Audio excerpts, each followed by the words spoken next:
할렐루야. 호흡이 있는 자마다 여호와를 찬양하라고 선포하신 그 말씀 앞에 아멘하며 나아갑니다. 이 세상 만물을 지으시고 운행하시는 하나님 아버지, 오늘 그 아버지 앞에 마음과 뜻과 중승을 모아 드리는 이 예배를 우리 하나님 기뻐 받아 주옵소서. 오늘도 주신 은혜를 힘입어 나아왔사오니 또 우리에게 주시는 그 놀라운 은혜를 받기에 부족함이 없기를 원하오니 우리의 생각, 우리의 마음을 주장하여 주시옵소서.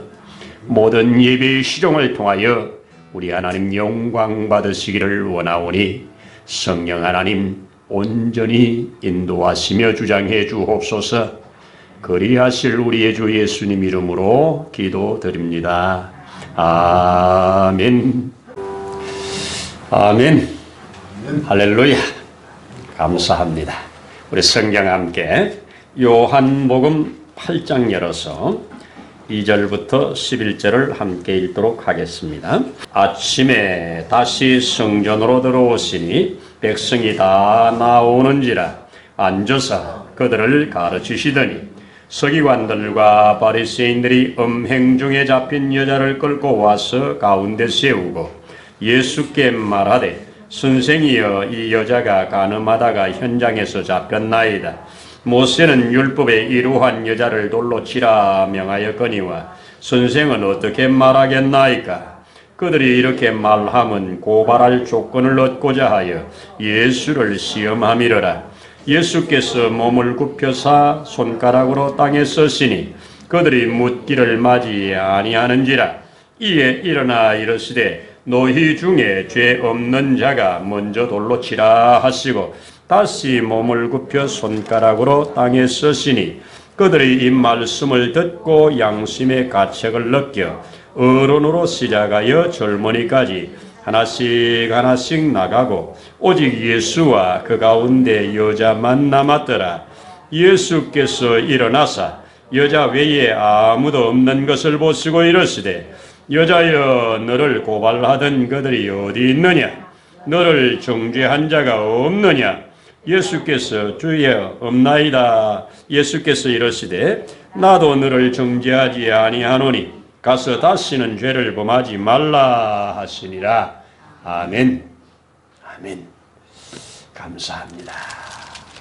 여러분, 지금 우리나라에 이 건국전쟁이라고 하는 영화가 계속 방영이 되고 있습니다. 지난주에 저희가 오후 예배를 대신해서 함께 가서 보았는데요. 같이 보신 분들 다 같이 아마 큰 감동을 받았을 거라고 믿습니다. 제가 또 그 중에 보는 중에 이 3.15 부정선거로 인해서 이 학생들이 벌떼처럼 일어나서 데모를 하다가 그 이제 시위대에 몸을 상한 그 사람들이 서울대 병원에 입원해 있는데 우리 이승만 대통령이 찾아가잖아요. 찾아가서 그들을 이렇게 위문하고 나오면서 그렇게 울면서 나왔다고 하잖아요. 울면서 하는 말이 뭐라고 그래요? 내가 맞아야 될 총탄을 저들이 맞았다고. 그러면서 그렇게 울었다고 하는 것을 그 며느리가 이렇게 증언하는 것을 제가 들으면서 참 감동을 많이 느꼈습니다. 여러분, 이게 바른 지도자입니다. 좋은 부모들은 자식들이 아픔이 있을 때 저 아픔은 내가 받아야 되는데, 저 아픔은 내가 받아야 되는데, 이런 것들이죠. 그렇습니다. 우리 예수님께서 오늘 이런 사건을 우리 가운데 하나 제시해 주고 계십니다. 그것이 바로 이 간음을 하다가 현장에서 붙잡힌 여자를 예수님 앞에 데리고 나온 사건이 오늘 성경입니다. 그 데리고 나온 사람들이 오늘 서기관과 바리새인들이라고 말을 합니다. 또 그 시간은 아침이라고 알려줍니다. 때는 초막절 기간이고요. 이 초막절 행사의 마지막 쯤입니다. 아침 전에 한밤은 아마 온 예루살렘 성전을 대낮처럼 불을 밝히고 거기에서 함께 춤을 추면서 하나님 앞에 축제를 벌이는 그 순간, 또 한쪽에서는 이 음행을 하고 있는 이런 부분을 보게 됩니다. 이 여자가 지금 그 음행하는 현장에서 붙잡혀 버렸어요. 붙잡혀서 지금 왔는데, 원칙대로 하면 붙잡힌 그 자리에서 남자와 여자가 돌에 맞아 죽는 것이 정상입니다. 그것이 그들이 가지고 있는 법이고 지금까지 수천 년 내려오는 관습입니다. 또 하나님의 말씀이고요. 그런데 그 여자를 죽이지 아니하고, 남자는 어디 갔는지 없고 여자만 붙잡아가지고 지금 예수님 앞에 갖다 세운 겁니다. 예수님은 지금 여러 사람들이 예수님께 나와서 이렇게 말씀을 전하고 있는 순간입니다. 말씀을 전하고 있는 순간에 지금 한 여자를 데려다가 그 예수님 앞에 세우고 예수님 앞에 신문을 하는 겁니다. 뭐라고 합니까? 모세의 율법에는 이런 여자를 돌로 쳐 죽이라고 했는데, 선생이여, 당신은 어떻게 말을 하겠습니까? 치라고 하겠습니까? 말라고 하겠습니까? 이겁니다. 참 아주 이 딜레마로 딱 피할 수 없는 질문입니다. 자, 돌로 치라 하면, 율법대로 치라 하면 그동안에 예수님께서 죄인들과 함께 마시고 죄인들의 친구가 되어주시고 예수님이 끝까지 사랑의 메시지를 전한 이 메시지가 허사가 되는 겁니다. 또 이게 또 치라 하면 현재 로마에 소속되어 있기 때문에 로마의 법의 정면으로 위배됩니다. 왜? 로마의 식민지 아래에 있기 때문에 로마만 사형권이 있습니다. 그래서 이 예수님은 치라 하면 그가 이 사형법에 걸리는 겁니다. 그리고 치라 하면 예수님이 사랑이 없는, 긍휼이 없는 자가 되어서 그동안에 전한 메시지가 허사가 되는 겁니다. 그런데 치지 말라 하면 율법을 정면으로 도전하는 게 됩니다. 하나님의 율법을 가진 서기관과 바리새인들이 지금 주축이 되어서 예수님께 나와서 질문하는 겁니다. 그래서 치라고 해도 문제가 되고 치지 말라고 해도 문제가 되는 이 기가 막힌 순간입니다. 예수님은 그 순간 아무 반응을 하지 않으시고 그저 땅에 앉으셔서 엎드리셔서 땅에 걸을 시작합니다. 지금 온도가 아주 높아져 있는 그 순간 예수님이 그 집행을 유예를 시키고 있습니다. 집행을 미루고 있습니다. 말씀을 안 하십니다. 땅에 글을 쓰고 계십니다. 손가락으로 땅에 글을 쓰셨대요. 많은 사람들이 관심을 가지고 도대체 무슨 글을 쓰셨는지, 또 시간은 얼마를 지체했는지 알려주지를 않아요. 하도 글만 쓰고 계시니까 옆에서 막 재촉을 하지요. 어떻게 할 거냐고 다구치면서 재촉을 합니다. 그때 예수님께서 일어나십니다. 일어나셔서 돌아보시면서 한 말씀 하십니다. 죄 없는 자가 먼저 이 여자를 치라. 죄 없는 자가 이 여자를 치라. 이렇게 말씀을 합니다.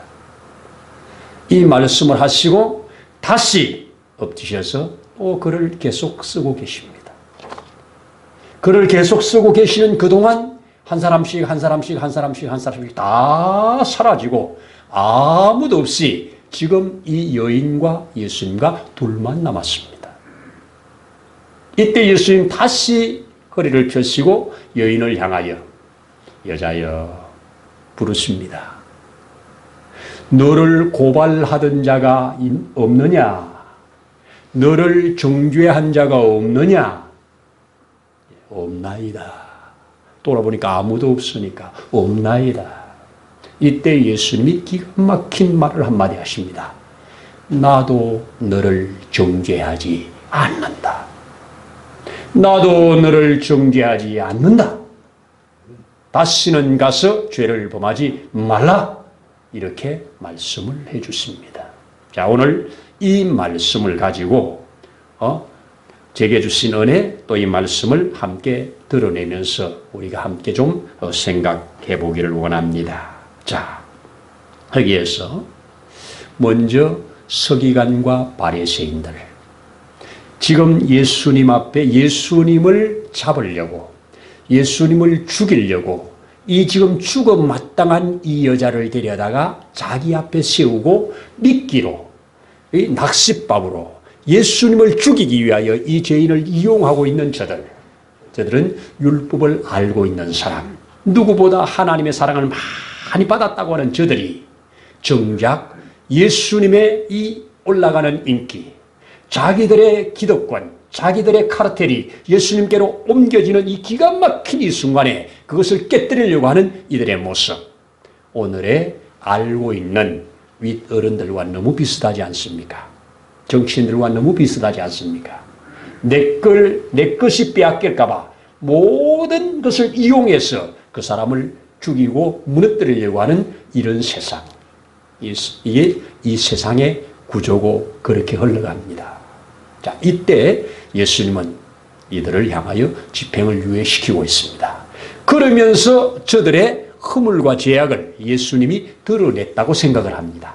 땅에 무엇을 쓰셨는지 그 쓴 내용이 그들로 하여금 예수님 앞에 다 떠나버리게 했다면 그들로 이 양심의 가책을 받아 떠냈다고 하죠.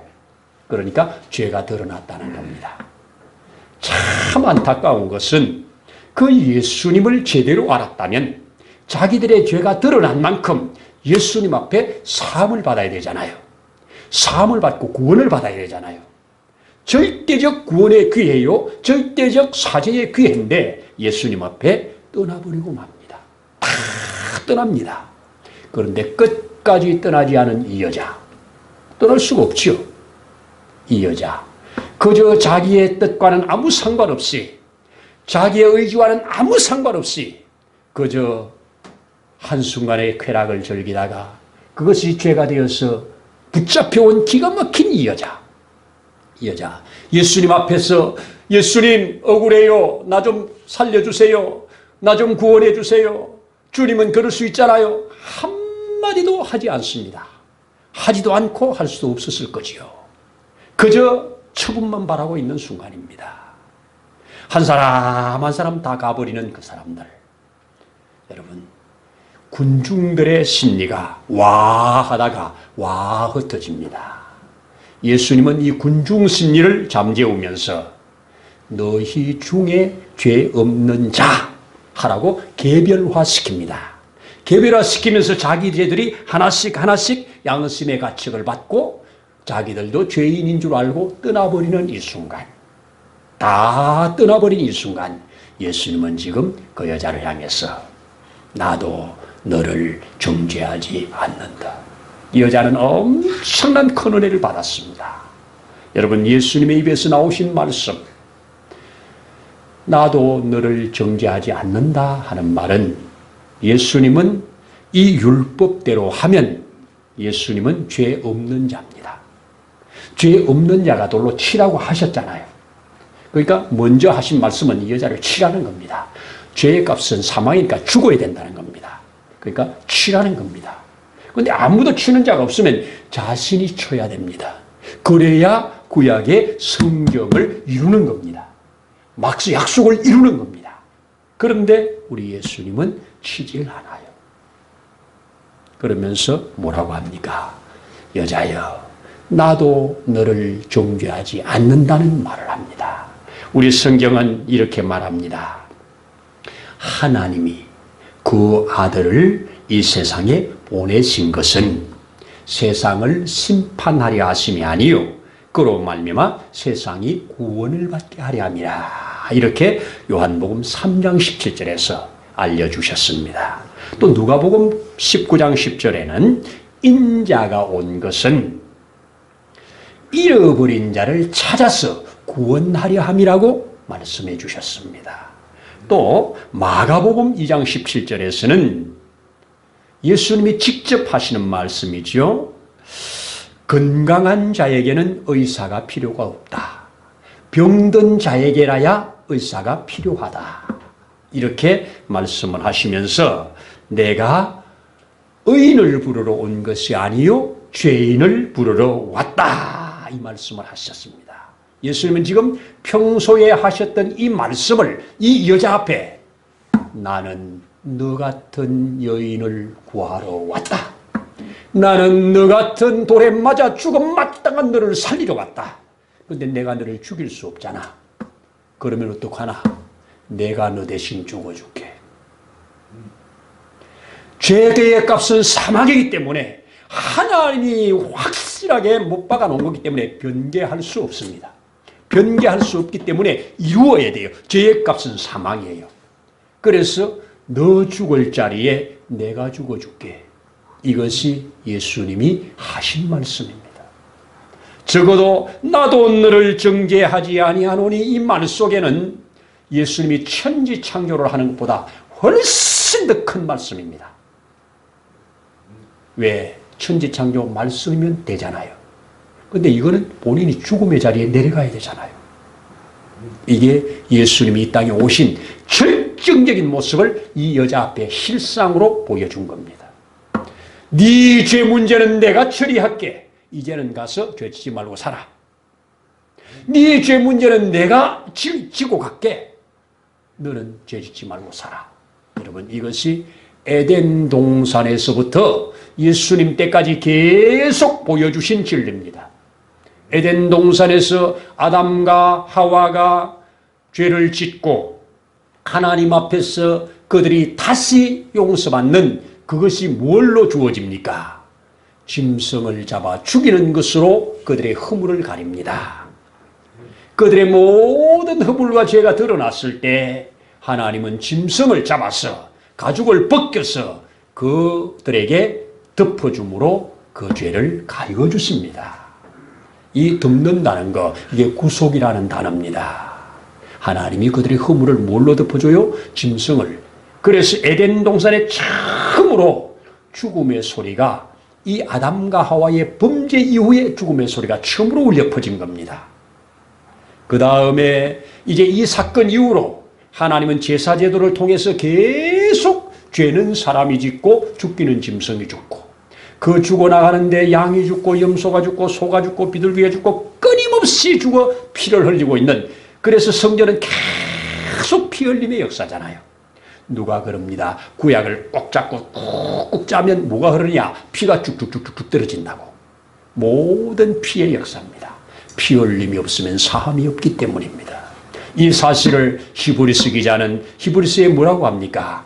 예수님께서 단번에 영원한 대속물이 되셔서 우리의 모든 허물과 죄를 처리하셨다고. 이것이 복음 중의 복음입니다. 여자야, 벌써 죽었어야 되는데 아직 살아있는서 예수님은 의인으로서 죄인의 자리에 내려가신 겁니다. 죄인은 의인의 자리에 올리고 자기는 죄인의 자리에 내려가는 순간이 이 순간입니다.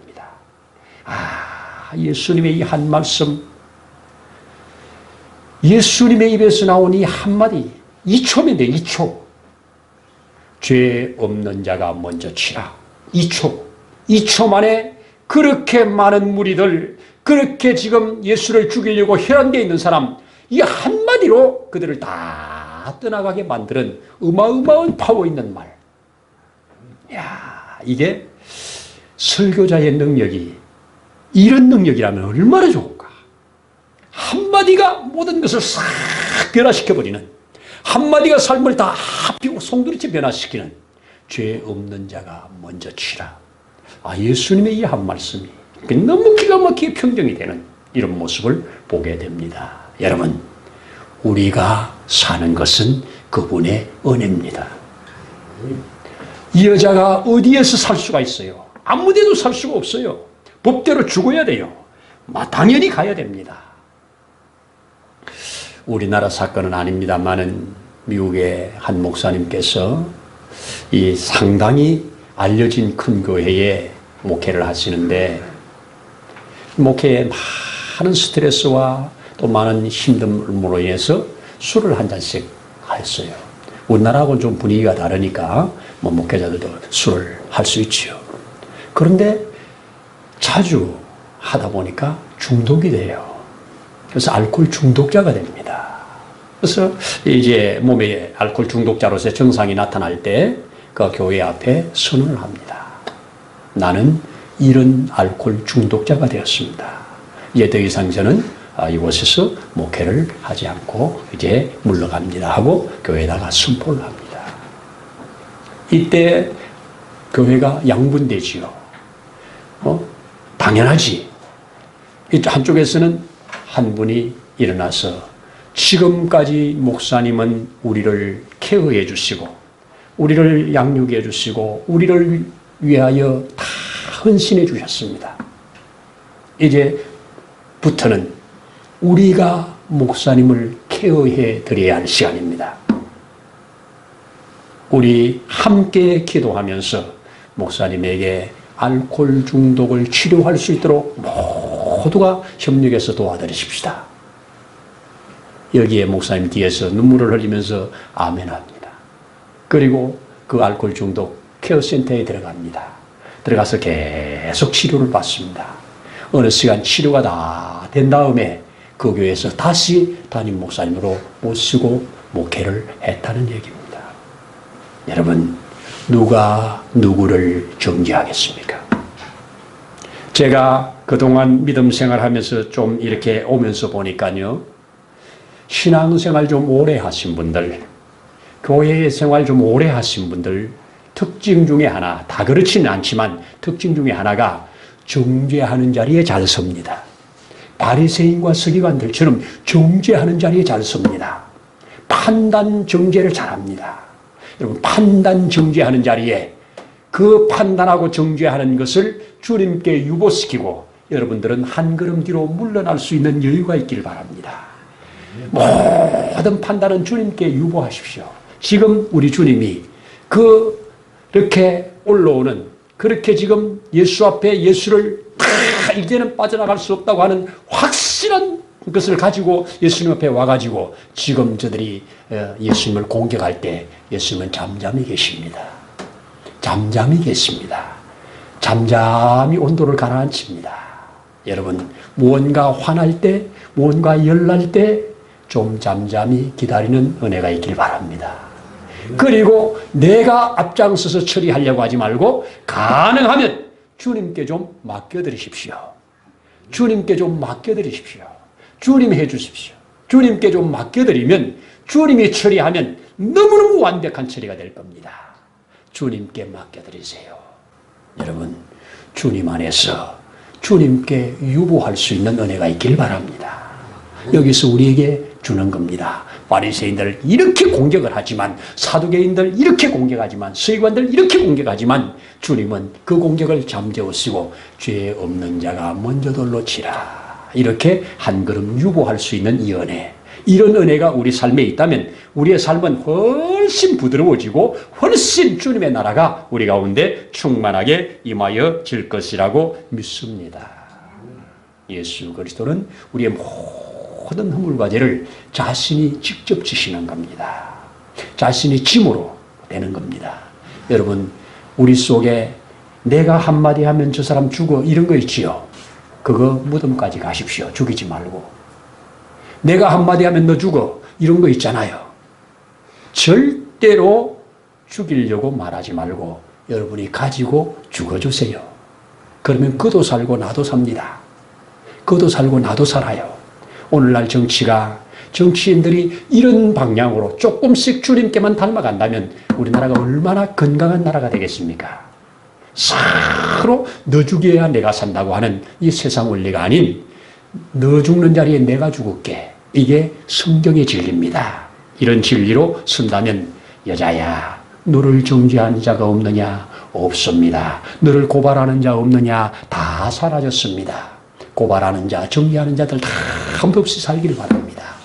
우리 예수님께서 이제 주신 은혜를 크게 받았던 사도 바울이 이 기가 막힌 진리 앞에 이런 고백을 하잖아요. 누가 우리를 대적하리요? 대적할 자가 없다는 겁니다. 누가 우리를 정죄하리요? 정죄할 자도 없다는 겁니다. 그리스도 예수께서 우리를 위하시니 정죄할 자가 없다는 겁니다. 누가 우리를 그리스도의 사랑에서 끊으리요? 우리를 사랑하시는 그로 말미암아 우리가 넉넉히 이긴다고 말씀을 하십니다. 오늘 이 말씀 앞에 우리 한번 새깁시다. 주님, 할 수만 있으면 정죄하는 자리에서 주님께로 모든 것을 이양해 드릴 수 있도록 은혜를 주십시오. 두 가지입니다. 정죄하는 자리에 서지 않고 정죄받지 않길 바랍니다. 여러분, 살다 보면 정죄의 소리가 귀에 들리고 또 정죄의 소리들이 우리를 밀려옵니다. 이럴 때 나를 판단하시는 주님이시다. 우리 이승만 대통령이 그랬다잖아요. 그렇게 백성들이 정죄하고 그렇게 비난하고 그렇게 할 때 주님이 나를 어떻게 보실까? 나는 이것만 보고 나아갑니다. 우리 주님이 나를 어떻게 보실까? 이것만 보고 나갑니다. 백성들의 비난, 백성들의 원망이 아니라 주님이 나를 어떻게 보실까? 이것만 보고 나갑니다. 저는 건국전쟁에서 미국에 우리 6.25가 끝나고 그 미국 가가지고 그렇게 많은 인파들, 그렇게 많은 사람들이 온 거리를 메우면서 그를 환영하고 그가 연설하는 곳에 그렇게 기립박수를 하고 하는 것을 보면서 우리나라에서는 완전히 내친 이 사람이 거기에서는 저렇게 환영을 받는 모습을 보면서 참 많은 감동을 받았습니다. 여러분, 하나님 앞에 어떻게가 우리의 삶의 기준 되기를 소원합니다. 이렇게 되면 하나님은 여러분의 삶에 더 크고 좋은 것들을 통해서 하나님 나라가 하늘에서 이루어진 것처럼 여러분 통해서, 가정을 통해서, 교회를 통해서, 있는 곳을 통해서 이루어질 거라 믿습니다. 이런 은혜 있기를 축복합니다. 기도하십시다. 할렐루야. 우리를 사랑하시되 끝까지 그 사랑을 알아볼 때까지 포기하지 않으신 우리 주님 감사합니다. 오늘도 그 은혜를 힘입어 살아갈 수 있게 하신 것을 감사합니다. 이제 우리도 주님을 바라보면서 주의 말씀을 힘입어서 정죄하는 자리에 서지 않고 누군가를 죽이려고 하는 곳에 이용되지 않고 주님의 말씀을 이루어가는 일에 주님의 거룩한 섭리에 합당한 삶으로 나아갈 수 있는 자가 되기를 원합니다. 이를 위하여 성경을 주셨고 이를 위하여 우리에게 이런 말씀을 주신 줄 믿사오니 말씀을 붙들고 실험하며 승리해가는 우리 되도록 축복하옵소서. 오늘도 감사를 드리면서 우리의 주 예수님 이름으로 기도드립니다. 아멘.